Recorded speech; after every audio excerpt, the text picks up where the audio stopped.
Assalamualaikum warahmatullahi wabarakatuh. Perkenalkan, nama saya Sucitra Dwi Sanjaya dengan NIM A1C1190019 dari kelas reguler A Pendidikan Kimia 2019 Universitas Jambi.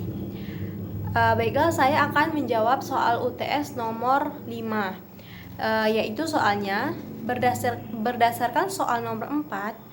Buatlah skema deproteksi gugus fungsi pada karbonil tersebut dan dasar pertimbangan pemilihan reagen yang paling tepat dari berbagai kemungkinan, sehingga senyawa target sintesis dapat dihasilkan dengan rendemen yang tinggi.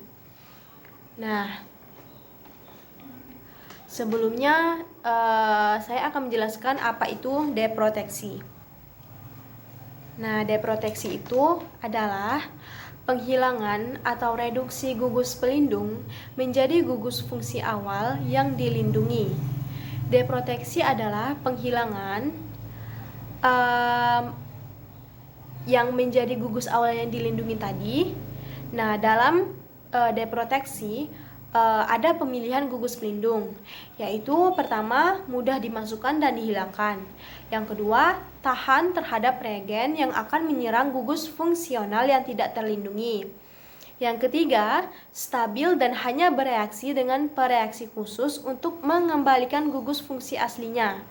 Nah, yang keempat, gugus pelindung seharusnya tidak mengganggu reaksi yang dilakukan sebelum dihapus.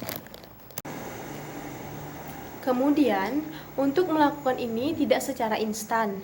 Namun, penghilangan gugus pelindung dapat terjadi karena 1. Solvolisis dasar penguraian oleh pelarut. Contohnya, hidrolisis, alkoholisis. Nah, yang kedua, hidrogenolisis. Yang ketiga, logam berat. Yang keempat, ion fluorida. Yang kelima, fotolitik. Yang keenam, asam atau basa. Yang ketujuh, elektrolisis. Yang kedelapan, eliminasi reduktif. Yang kesembilan, beta eliminasi. Yang kesepuluh, oksidasi. Yang kesebelas, substitusi nukleofilik. Yang kedua belas, katalis logam transisi. Dan yang terakhir adalah enzim. Nah, baiklah, kita dapat ambil satu contoh, yaitu diterbutil dikarbonat. Nah, diterbutil dikarbonat adalah sejenis reagen kimia yang digunakan luas dalam sintesis organik. Karbonat ester ini bereaksi dengan amina dan menghasilkan N-terbutoxikarbonil atau TBOC. Turunan TBOC ini tidak berperilaku seperti amina lainnya, sehingga mengizinkan transformasi reaksi ini lanjut tanpa memengaruhi gugus amina senyawa yang direaksikan. Gugus TBOC ini kemudian dapat dilepaskan menggunakan asam. Oleh karena itu, TBOC sering digunakan sebagai gugus pelindung. Nah, utamanya dalam sintesis peptida fase padat. Gugus ini tidak bereaksi dengan kebanyakan basa atau nukleofil.